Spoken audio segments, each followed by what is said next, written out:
To record, and we're recording. All right, guys. So, welcome to Multifamily Masters. So this is Multifamily Masters Oregon, combining Eugene and Portland as the Portland chapter kind of gets kicked off. So my name is Ryan Magianis. My real estate situation, I'm currently invested in a 160 unit deal in Phoenix. I'm just a limited partner in that deal. And I am under contract on 60,000 square feet of storage in Mississippi. That's about it. I come from a construction background, so I'm a project manager for our drywall company down here in Eugene. That's about me. Multifamily Masters, for those of you who maybe this is your first time, basically we're here to help you.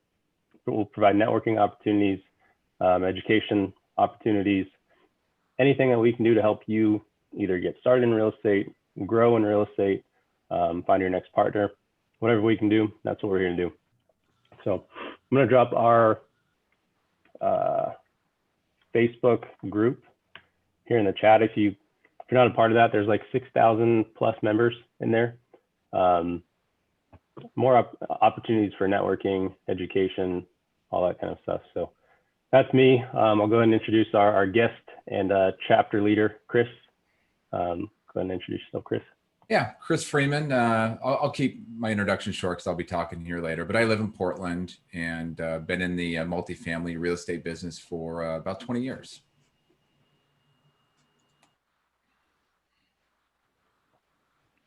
Awesome. And then kind of the way I like to run these meetups, because I want to provide as much networking opportunities as possible. So we're going to go ahead and kick things off here. It's just a little icebreaker. We'll break it out into small groups so you can get to know each other a little bit better. Feel free to turn your cameras on, get to know each other a little bit better. And before we jump into that,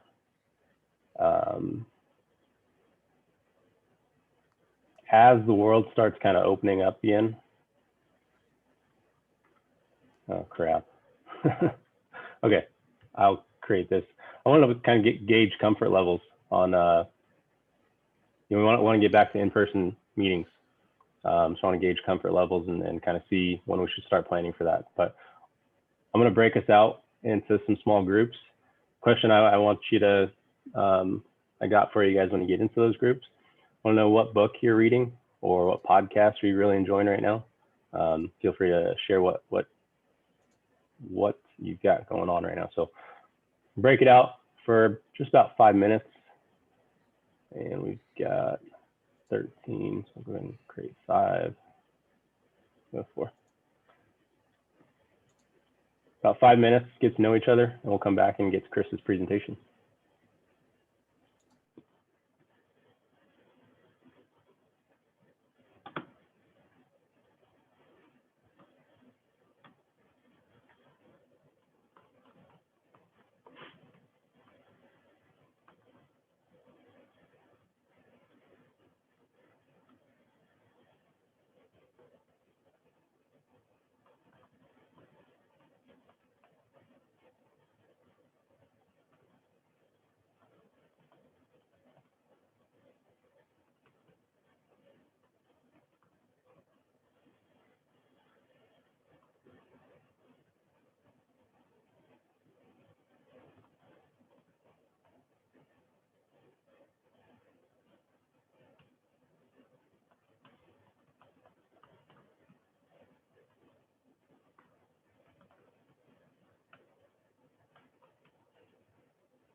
stop chasing shiny objects.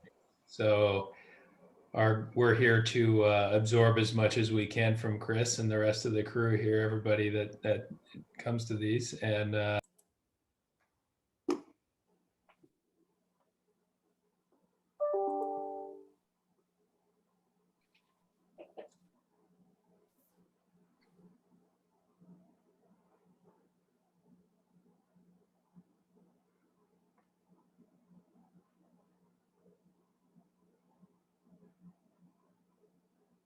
I think everybody's just finishing up in the breakout rooms. Hey, Glenn, good to see you.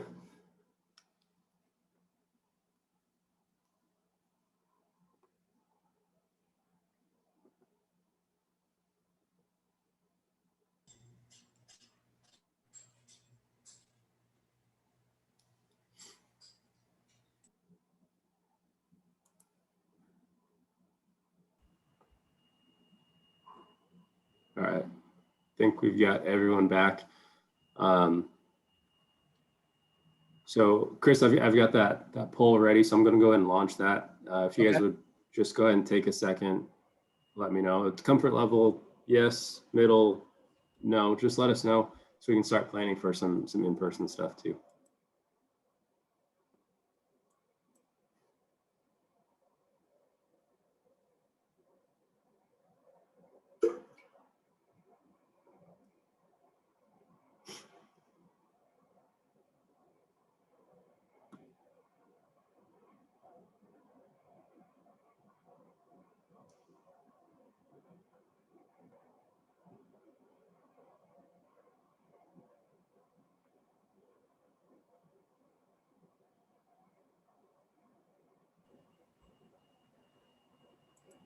And waiting on one more response. 10, 9, 8, 7, 6, 5, 4, 3, 2, 1. Good enough.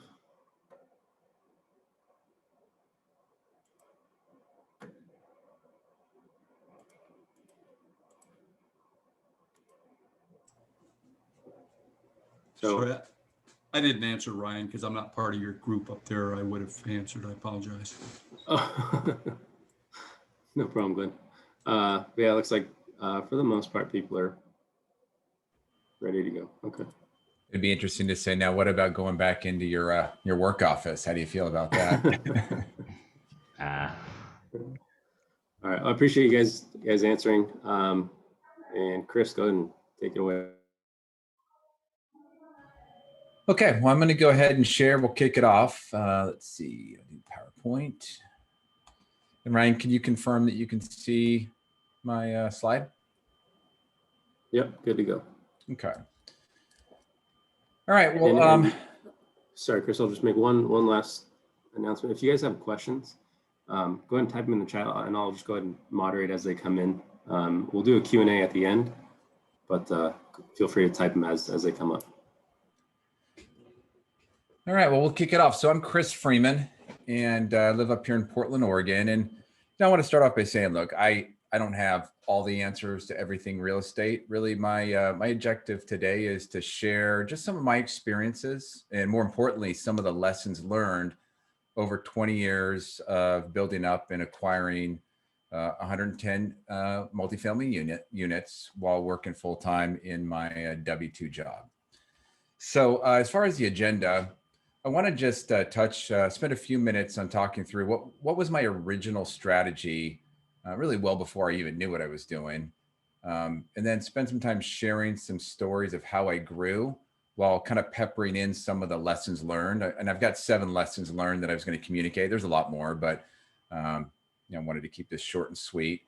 And then I want to touch on just a few of my thoughts about how to work and perform in your W-2 job while investing in real estate on the side. And then we'll open it up for some Q&A. So when I started off, I set a goal. Look, I'm a salesperson, and I've always been very goal focused. So that's just kind of what you do. You set a goal. Sometimes they're giving you goals. It just becomes part of your DNA. So I started off setting up this goal of wanting 300 multifamily units. And in my mind, I thought they had to all be paid off. And it was a really big, scary goal. And I really didn't have any idea on how I was going to do it. I just knew that I needed to start. And, why 300? I did some math and figured that even if we didn't have them all paid off, that, if we could get to 300 units, it would give the family all the cash flow that we would ever need to retire in comfort and really create some cool opportunities to give back, because that's important, and then leave a legacy for my children. And so kind of my initial strategy was, I'll just go buy one duplex a year. I remember talking to a broker and I said, what do you think? He's like, look, if you go out and buy one duplex a year, you're going to be in great shape. Just go. And so I would start off by making sure that I contributed to my 401k to maximize whatever the company was matching. And then every extra dollar that I would get from that, savings, commission, whatever, I'd put into savings and then, try to go out and buy a duplex. And then from there, over time, the idea was, all right, then sell the duplex and ideally trade that into something larger, and just continue that process while maybe accelerating the paying down the debt, maybe writing a little extra, a bigger check each month to maybe reduce the debt as I went along. And that's, that was kind of my initial thought. So like many people, how did I start? Really, I initially started with just house hacking before house hacking was a term.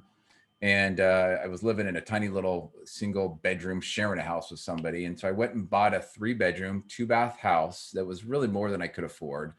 And I ended up renting out one or both bedrooms at any given point in time. And it didn't quite cover the mortgage. I think I was way too generous on the rent that I was charging these people. But it did create a pretty small mortgage payment for me. And it ended up freeing up more cash from my W-2 earnings to save quicker to go buy my first duplex. And so I ended up meeting my future wife and eventually my future father-in-law. And so I started telling him what I wanted to do. And he had been investing and operating apartments in Northwest Portland for quite a while. So, I felt like he knew what he's doing. And he suggested that I go out and buy a duplex and just move into half of it, get out of my house, go move into a duplex, jump into multifamily.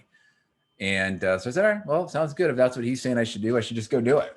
So I started looking in the Oregonian classified ads. This is 1999. There was no internet. So, it's pulling up the big paper and looking in through all the classifieds. And we found this 1950s brick duplex in Northeast Portland. Initially, I wasn't sure if it was right for me. I thought it looked a little rough, no dishwasher. So I was going to have to do my dishes by hand. And I just remember thinking it wasn't as nice as where I was currently living. And so I was a little indecisive at the time and probably a little scared to really take the first step of what I was calling my master plan at the time. And so my father-in-law, he called me one day and he said, look, you either buy it or I will. And so he really kicked me in the butt, which is what I needed. So I made an offer the next day and eventually moved into one of the units. It's funny because I clearly remember my friends helping me move. And when we were first driving up, I was nervous and I was actually embarrassed because we were all tech salespeople. And at this point in our lives, I don't know, 29, 28, they're all starting to move up to their next bigger home. Some of us were starting to get married and it felt like I was downgrading, kind of going into a kind of a crappier looking place. But I'm glad I did it. And I just spent a little time on this story because it's really, it's the first duplex that started the whole journey. And I just wanted to emphasize how important it was to take that first step, because nothing really happens until you take that initial action. And then, confidence grows and you start to get a sense of what you know and what you don't know. So rent started to come in and this was pretty cool. I realized, wow, I'm actually kind of paying my mortgage here and almost living for free. And that was pretty neat. But then I started to think, well, that's good. I don't want to just pay my mortgage. I actually want more cash flow. So I started looking for the next one.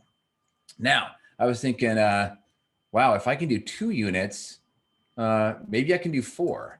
And I know it's a big stretch. I was really pushing myself to think big, but to me it was double, right? Going from 2 to 4 is a big step.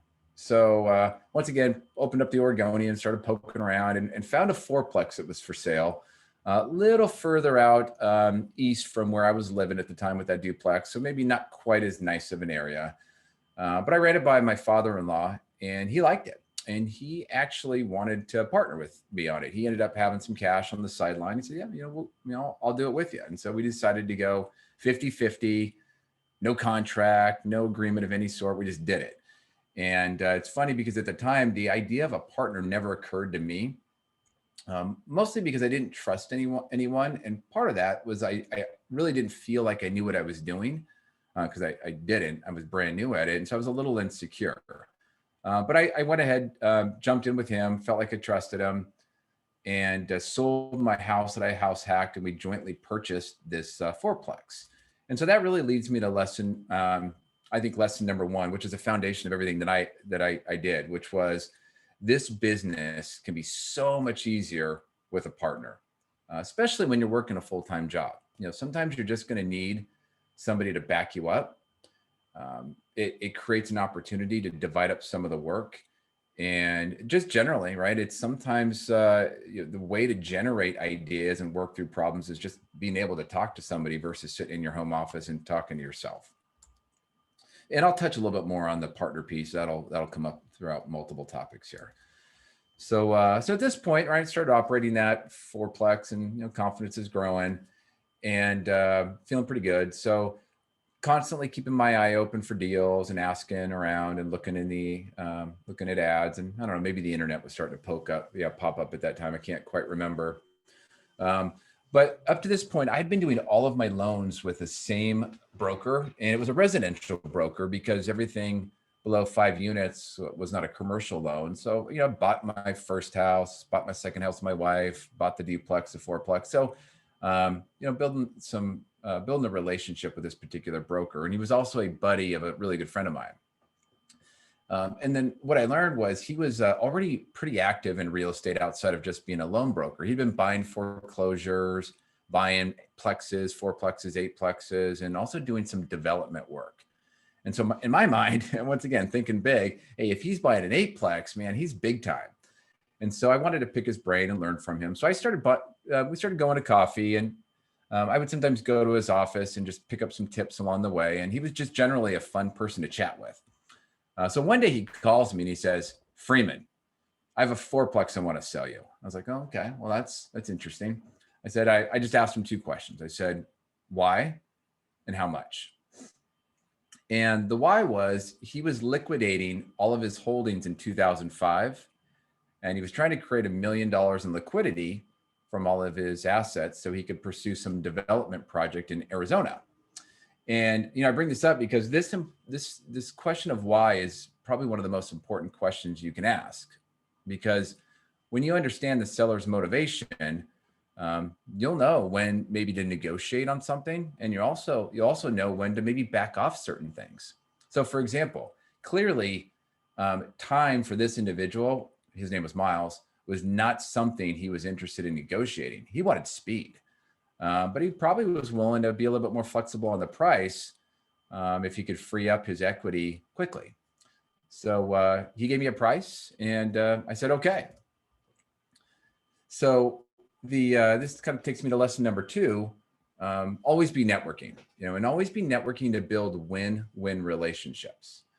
Now, why did Miles call me? He probably had a lot more contacts that probably were a lot more mature in the market. Maybe he thought I was, maybe I thought I was a good target. I don't know. But I think honestly, he knew I'd be easy to work with. As a result of networking, I ended up finding an off-market deal with a motivated seller who happened to be a broker. And so as a broker, he's definitely motivated to give me the best loan deal ever. And we ended up doing the deal with only 7% down, really low interest rate, tied to LIBOR, which only went down over time. So just, the power of, you never know where those relationships are going to pay off down the road. Now, just a little side story in hindsight. Now, his development project in Arizona, that carried into 2008 and 2009. And that's a great recession. So that didn't work out so well for him. And he's told me many times over the years, he wished he had kept those units. All right. So kind of the next, story I'd like to share is just really the power of progression. And this is a good example of the power of just trading up and redeploying your equity and capital for growth. So that fourplex that I mentioned that I bought from Miles, 100% of those funds came from a duplex where my wife and I own 50% of the duplex. And originally $10,000 was put into that 50% of the duplex. we ended up selling our half, and the other owner bought us out for $26,000. So we took all that $26,000 and deployed it into that fourplex that I bought for the broker. And then over the years, the equity built up in the fourplex, just in the form of appreciation, which is great, right? Looked good on paper, but that was just equity that was sitting there that wasn't working, and it could be doing a lot more. And so I started looking around for a bigger property to see if I could sell the fourplex and kind of take some of that equity and get it working. So we ended up finding a 26 unit property, did a 1031 exchange, and roughly 400K we had available as a result of selling the fourplex that we put into that 26 unit. And some of that was equity, some of that was from the debt that we'd paid down over the years, and but then we ended up growing it. So kind of an interesting kind of thing to observe with that is we ended up putting more down on that 26 unit than we needed to. And that's really the nature of a 1031 exchange. When you sell something and you need to do a 1031, all of the proceeds, regardless of whether it's actually a gain, the original capital that you first put into that deal, or just debt that you paid down over the years, all of that, whatever proceed you take from that sale needs to be reinvested when doing the 1031.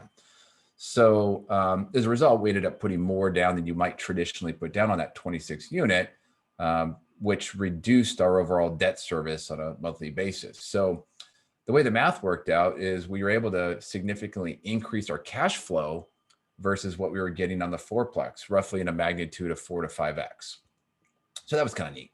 But I think the thing that's really important here is while we were able to grow and trade up, the key was we didn't rush. I mean, I really wanted to sell this fourplex. I felt like the market was doing great, sort of like, I mean, it never really stopped doing great, but at the time it felt like now would be a great time to sell it. But it took some time to find the right replacement property. And I don't have a specific lesson learned from this, but I would say patience can pay. Now you don't want to be paralyzed into no activity, but on the other hand, you don't want to be desperate. So, all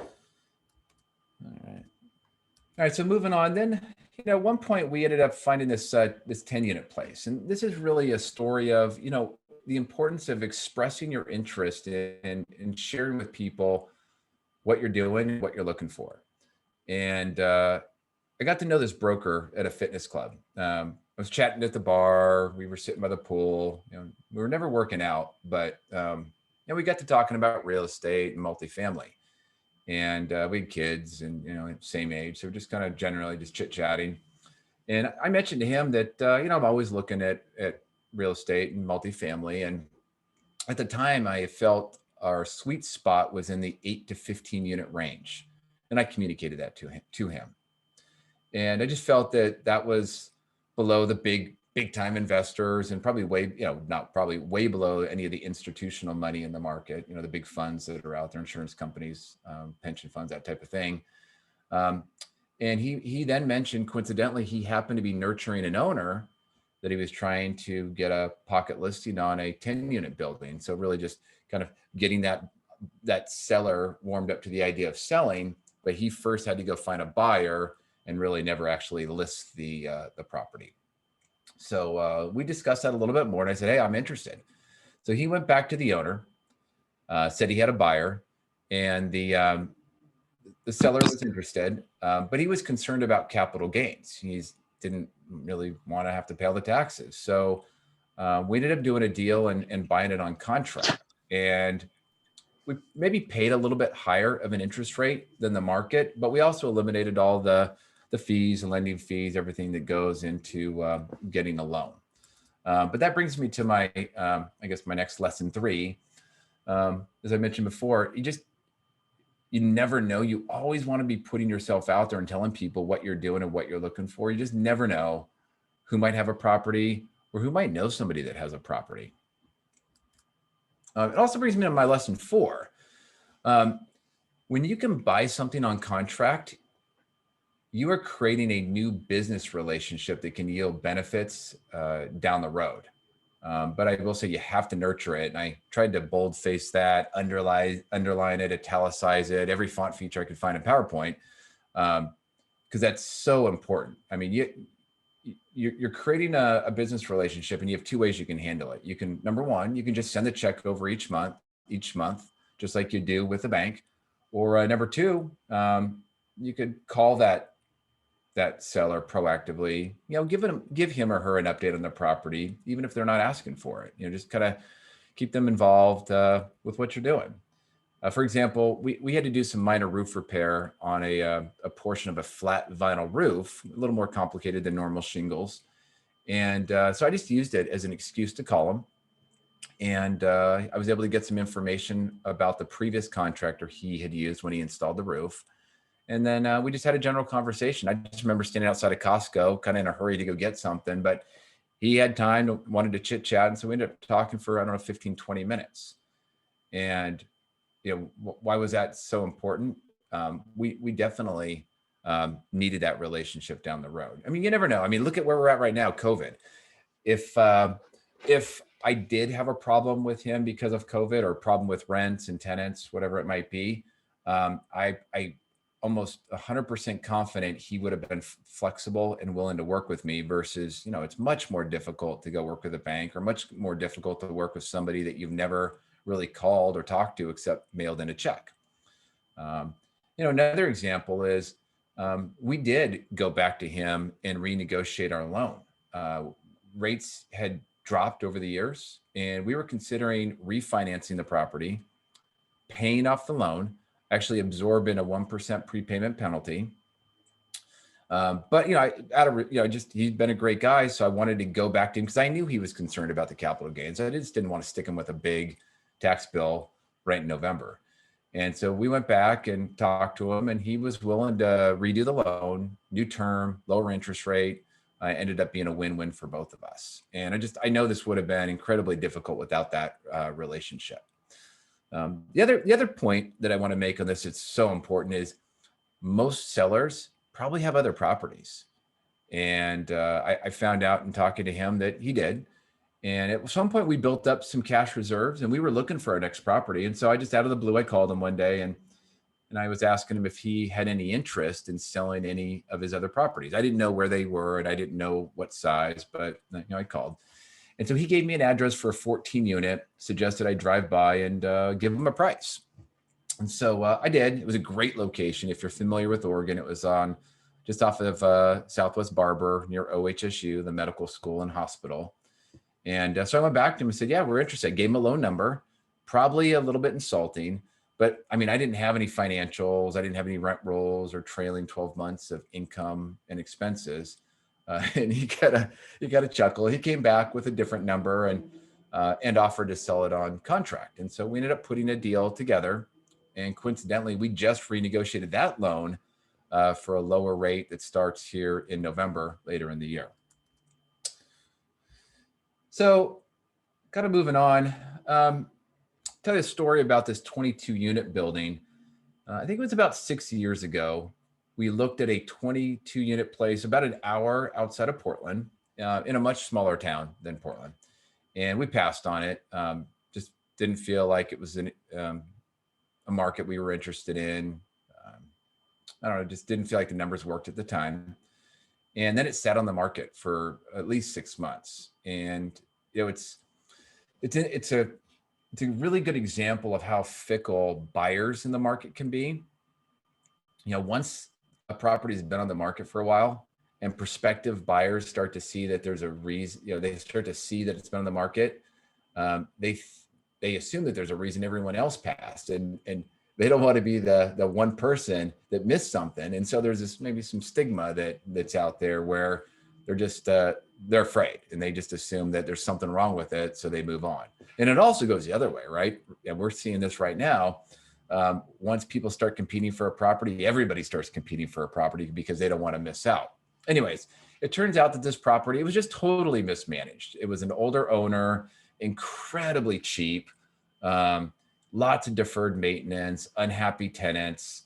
So, we looked at it and said, probably a little bit more work, but we can handle it.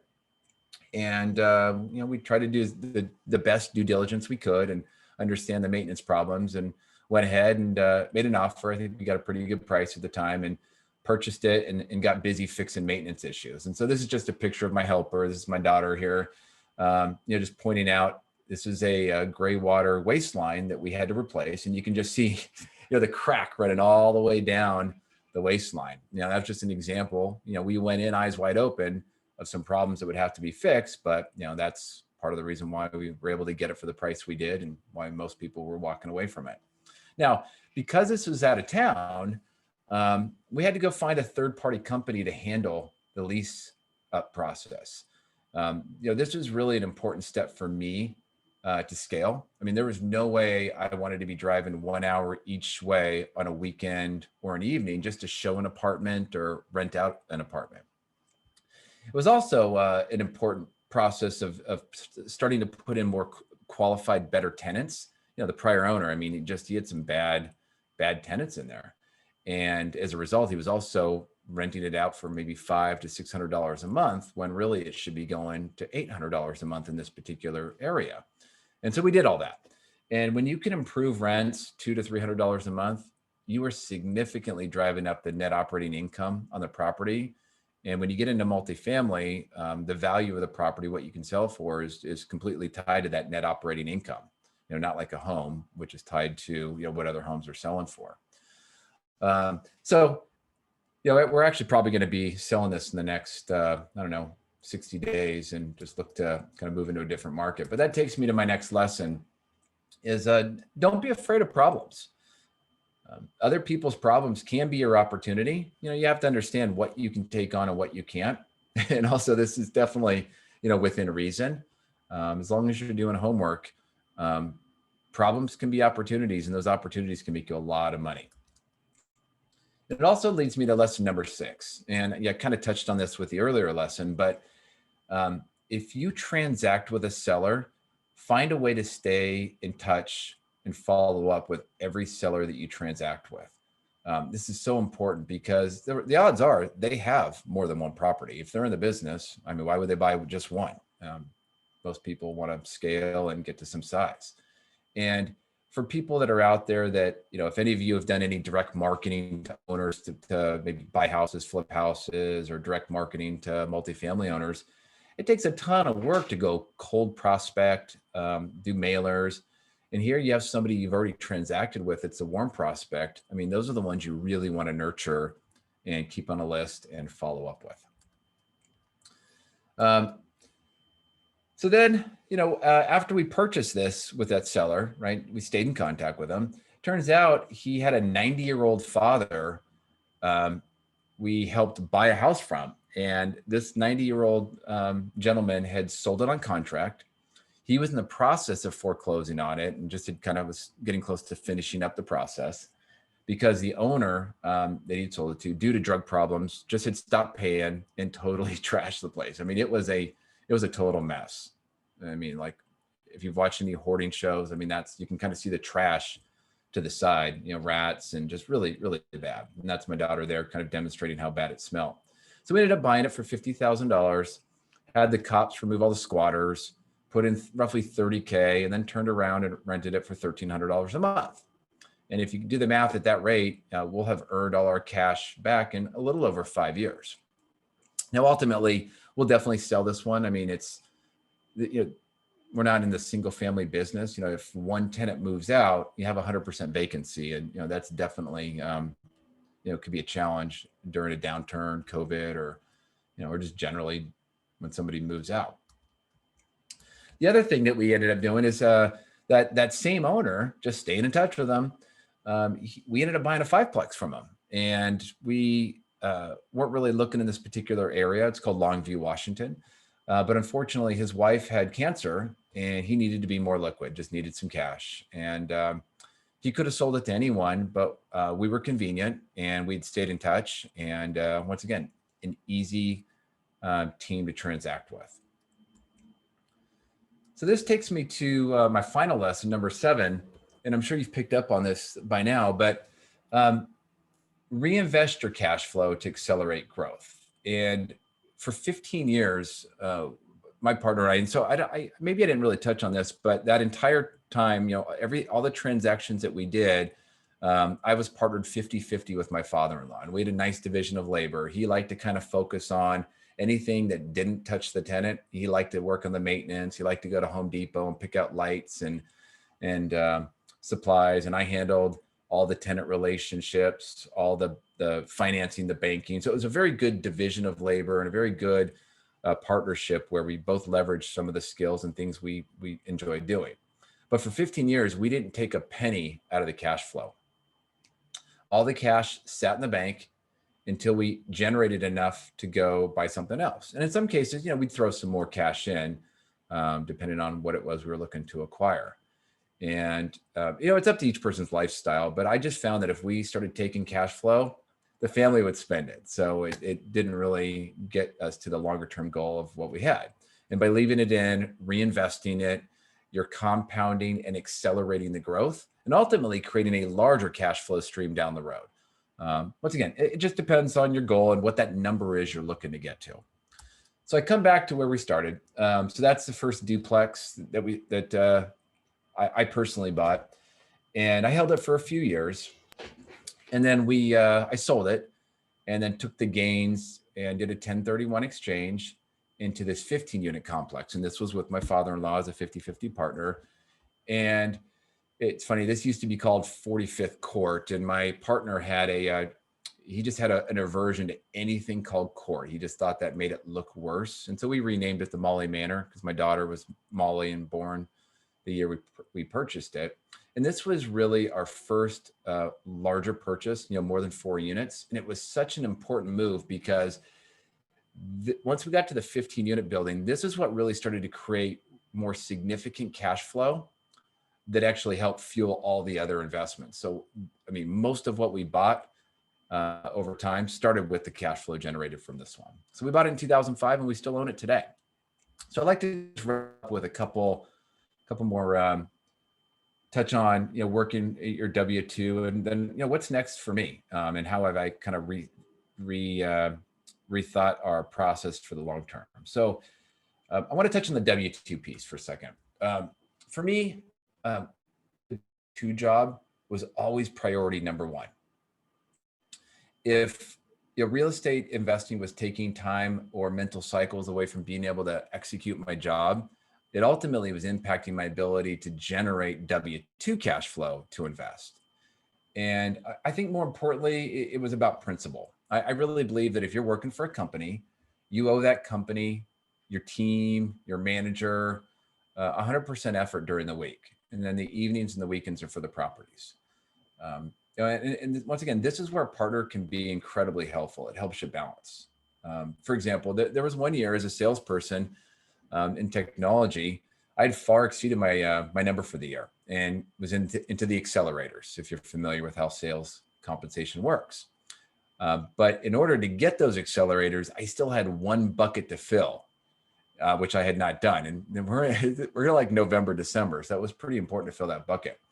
So I made the decision that I needed to start outsourcing some activities and get them off my plate, start to really push some things out on my partner that he didn't want to do, ask my handyman to start doing some stuff because I needed those evenings and weekends back for a while. And it was, the right thing to do. So what's interesting though, is over the years, I actually found that as we became busier with more properties, I became, more passionate or more focused on working efficiently at work. So for example, when I'm in the office, I'm not looking at Facebook. I'm not looking at ESPN. I'm not spending hours on email.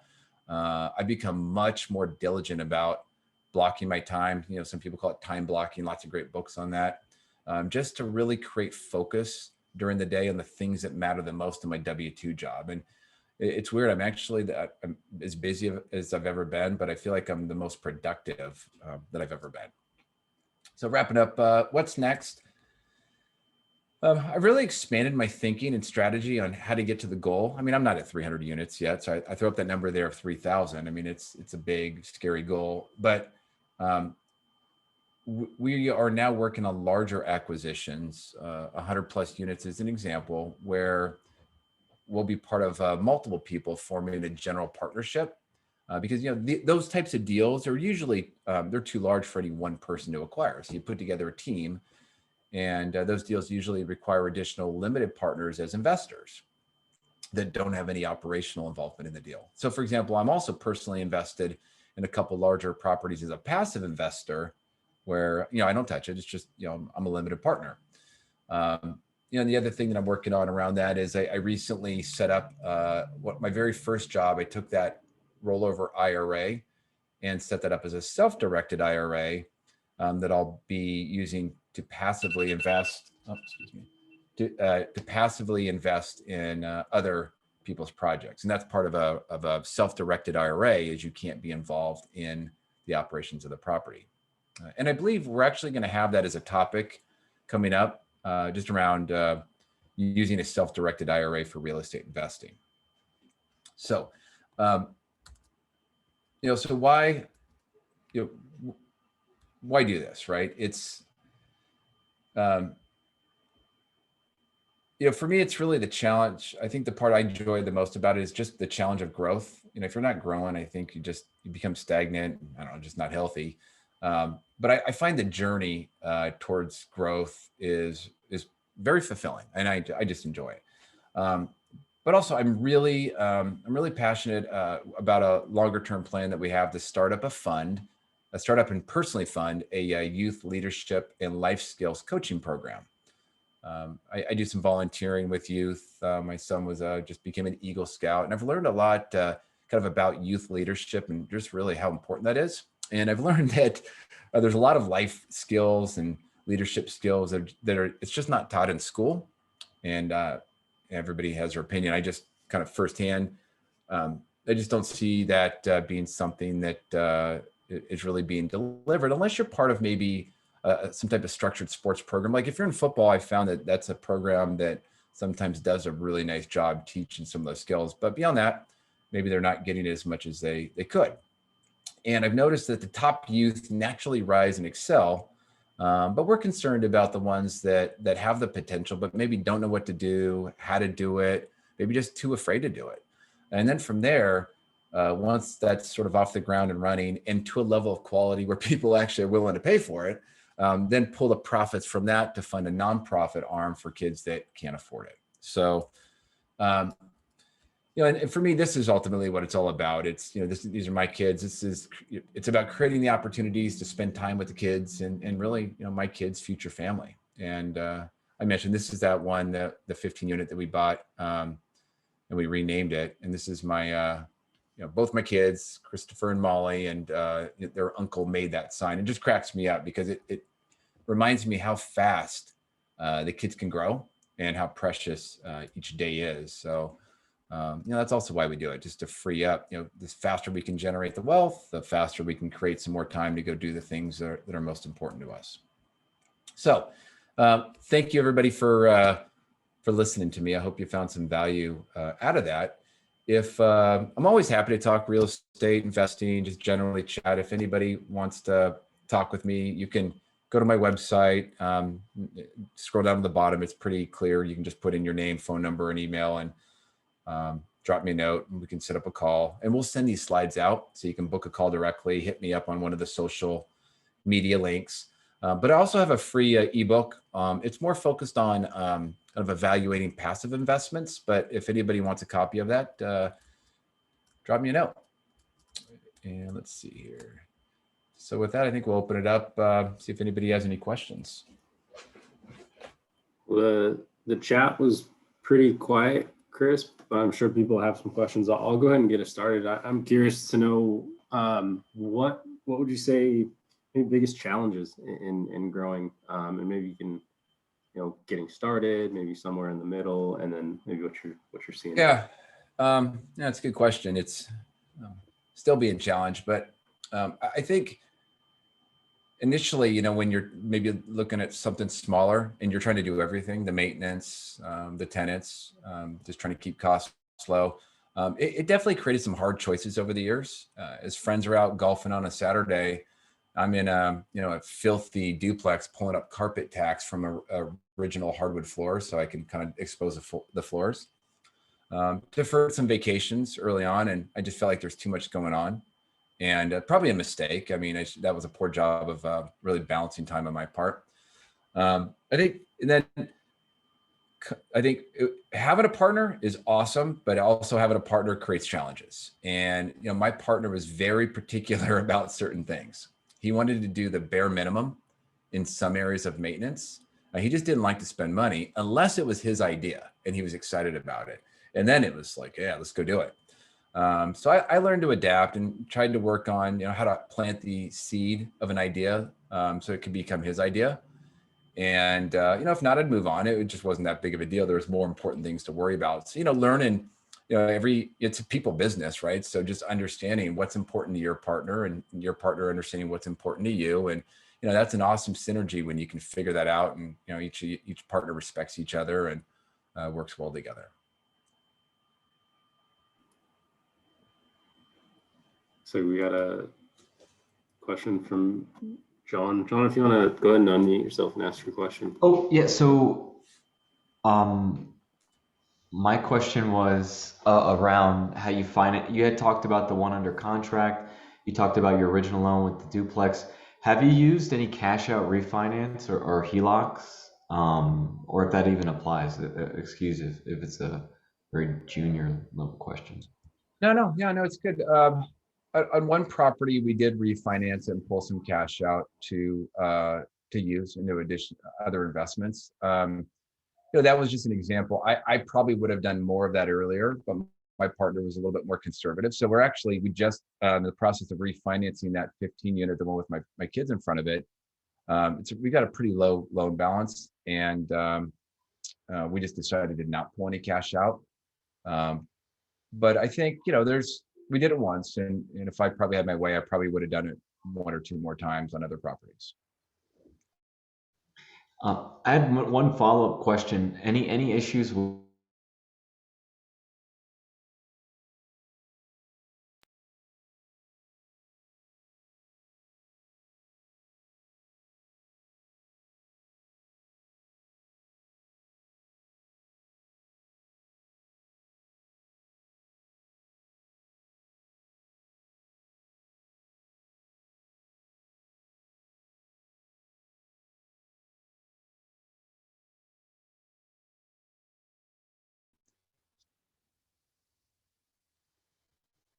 But the way it worked out was, you know, on average, I mean, there was roughly about 10% of tenants across 110 units either owed some money. You know, maybe they weren't months behind, but you know, they were short paying a little bit.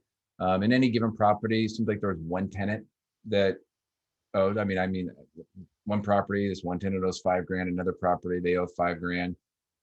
So it wasn't too bad. You know, we're trying to give them and send them, for example, in Oregon, they just announced the Oregon fund, you know, the federal government announced, or sorry, the state just approved how they're going to distribute some funds. And so we're sending the tenants all the information on how they can apply for that. And hopefully they'll get caught up. But it hasn't been as bad as I thought. You know, hopefully we get out of it, but you got to stay on top of it. Tenants are creative, right? They'll go pull a letter off the internet and say, hey, I need this support animal, or hey, I've been impacted by COVID, so I'm not going to pay rent. So you really got to stay on top of it. And part of the way you stay on top of that, you do the best you can during the screening process when you first put them in, and that can save you a ton of time down the road. is that typical background checks, calling references, calling employers? Yeah. You know, and there's lots of third-party companies that would do it, and you know, this doesn't scale when you get bigger, but early on, to me, that was the most important part. So I would personally do it. I would chat up some of the past owners of properties that they lived at and see if I could get a little bit of extra information. But I also made a lot of mistakes along the way with that because I felt like we were in the business to provide affordable housing because everything we have is kind of a Class C property, and you know, it's very affordable. And early on, I would get sucked into the stories, kind of the sob stories, and you know, I'm getting back on my feet, and you know, they're real nice and personable. And you know, I made a couple mistakes where I kind of fell for it, and you know, we paid for it. It's a good question. Thank you.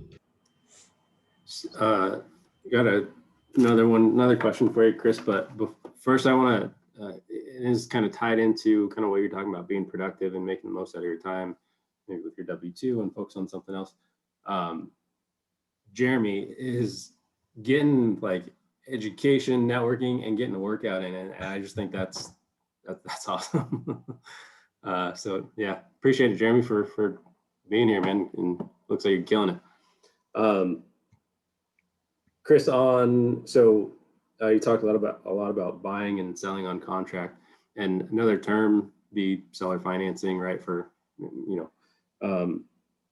Can you talk a little bit more about how those relationships were developed, because that doesn't happen if it's just a one-off conversation, right? Hey, are you interested in financing this property for me? Yeah. So maybe go into a little bit how you were able to develop those relationships to build that trust. Yeah. Well, on the seller financing piece, it wasn't that hard because it was really what was the problem that seller was trying to solve. So just really getting to the point that it was about the capital gains, and being us being willing, which we totally were, to do the seller financing. But then there was a little bit of work once we generally agreed on that. He wanted to go do his homework because he's personally the bank, right? So he wanted to go drive by every property and get probably as much information or more information than some of the banks wanted. He'd come back after driving by a property and start asking questions, and it would have been easy to get a little bit annoyed or frustrated, but it's like, I would be doing the same thing. I mean, good for him. He's smart to do that. And so I think our willingness to have an open dialogue with him, and also I think at one point we did have a discussion on, hey, what do you want to get out of this? I think we did talk about, kind of an exit plan. So we were just setting the term, I think initially for 5 years, but we did have a discussion about, after 5 years, do you really want us to pay it off, or at some point, are you interested in redoing the loan? So we kind of, now that you asked the question, I do remember we did talk about, what is scenarios when developing the term sheet.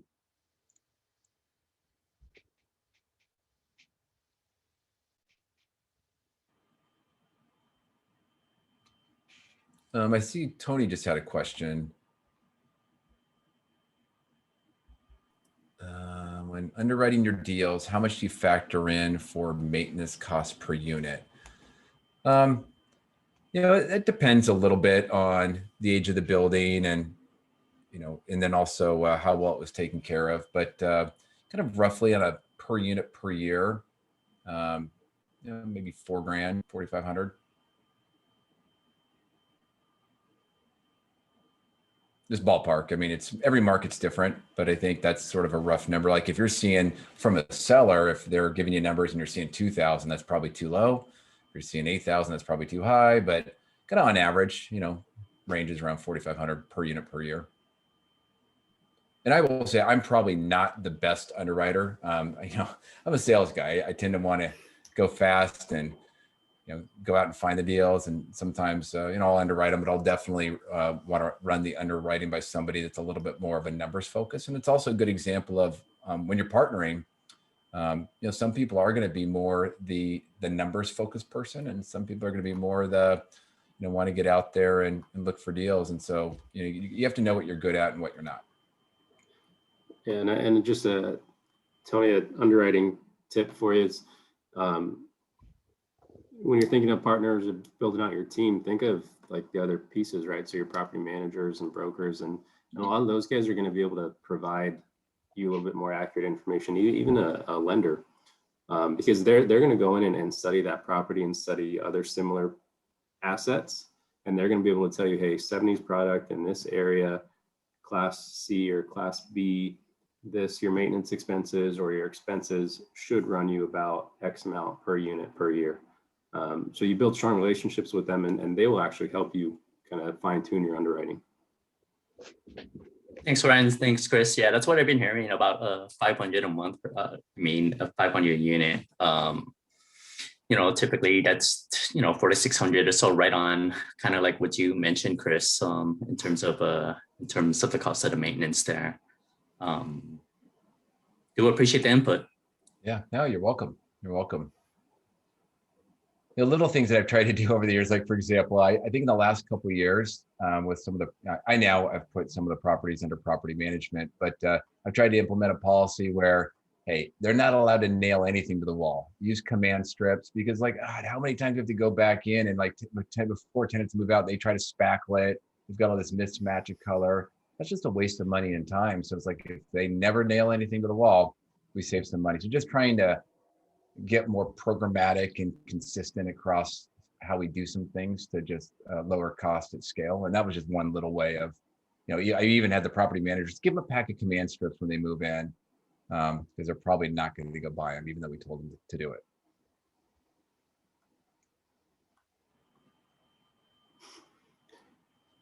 Hey Dave, do you want to go ahead and unmute yourself? And I saw you got a question. You want to just clarify? Sure, absolutely. Hi, Chris. Thanks for the knowledge that you're dropping tonight. As a W-2 guy, I love what I do for a living. But I find that I'm just not able to scale because of my W-2. So, and that could be because I'm a sole proprietor. But at what point do you, so my question is, I guess it's lack of having some, team around me, but at what point do you say, okay, maybe it's time for me to transition, without meeting your goals? I mean, if that's even possible. You mean transition full-time into real estate versus trying to do it while you're working? Correct. Without having met your goal, at what point do you say, well, I can't be in this position, in that position. So at what point do you say, but this is my passion now, which is real estate. So how do you handle that? Yeah. I guess for me, it would just partly be, it's just a personal thing. For me, it's just, once we kind of get my kids through college over the next few years, and then, then maybe I would think about that. But I don't think I really look at I wouldn't really look at the real estate as something I want to do full time.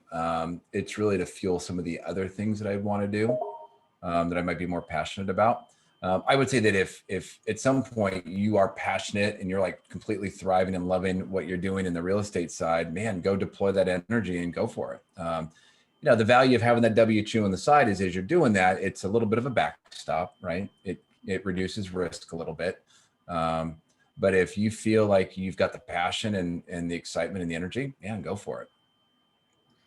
Yeah, and Awesome. and I'll add to that, Dave, and I'm like huge on mindset and being very careful and selective in your words and everything. So, Dave, something I heard when you're asking that question is you're saying that, I can't do this or I can't do that, but ask yourself how can I do this? And maybe that is getting a partner involved. And so it kind of ties back into what Chris was saying is tell everybody what you're interested in, what you're working on, because you never know who may be able to open a door for you or connect you to somebody who can open a door for you. I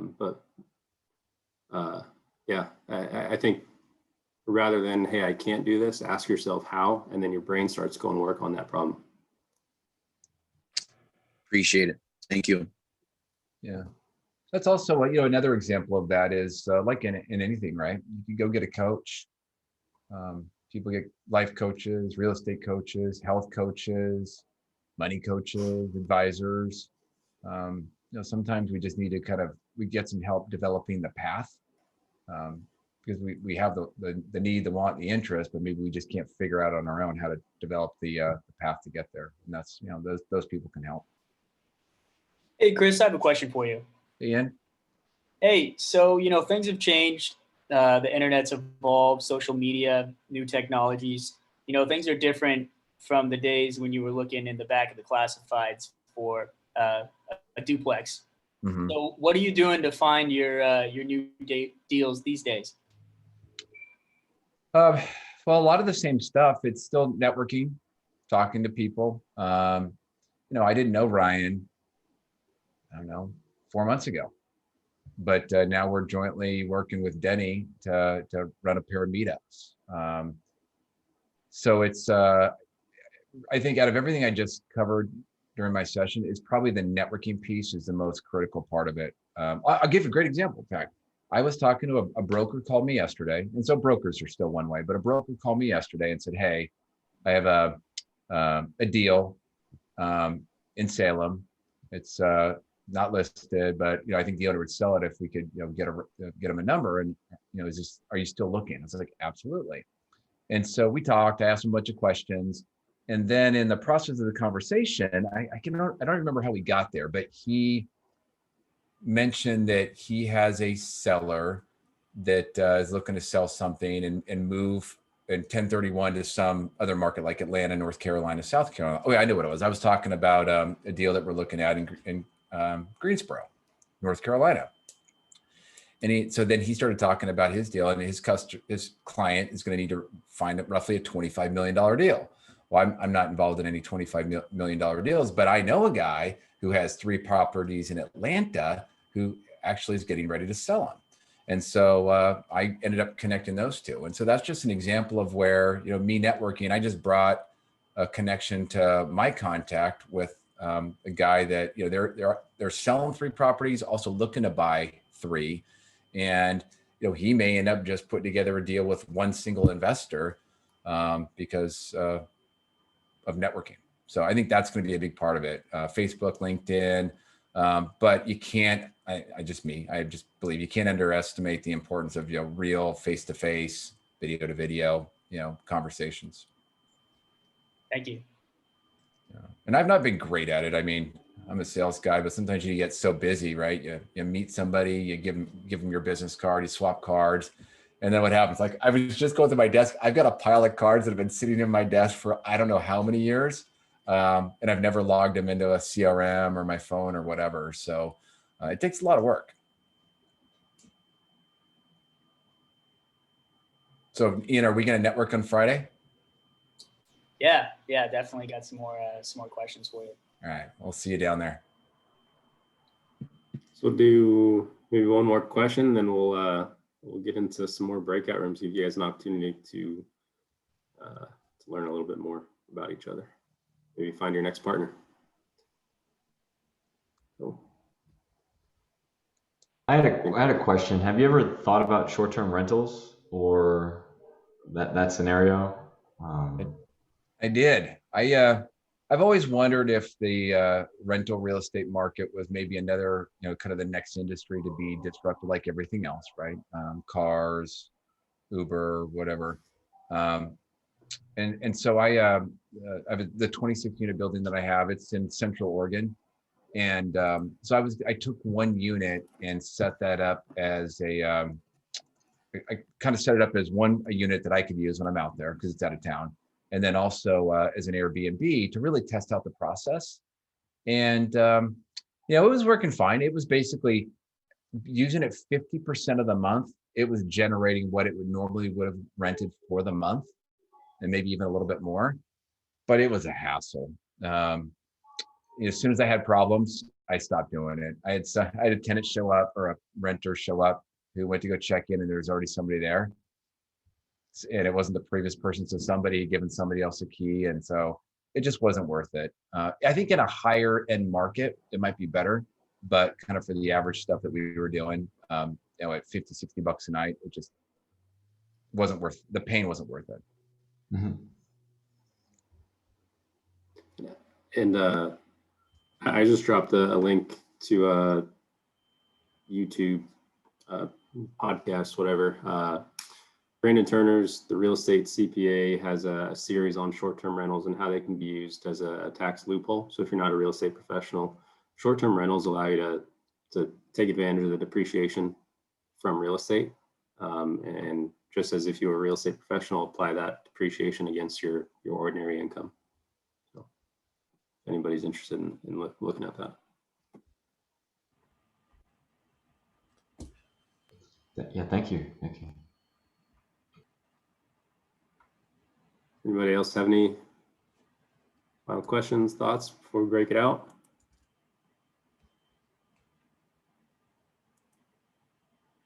Chris, got any last thoughts? No, if you have a question, just feel free to hit me up. Happy to answer it after the fact. All right, we'll go for about 15 minutes till we hit 7. Go for it.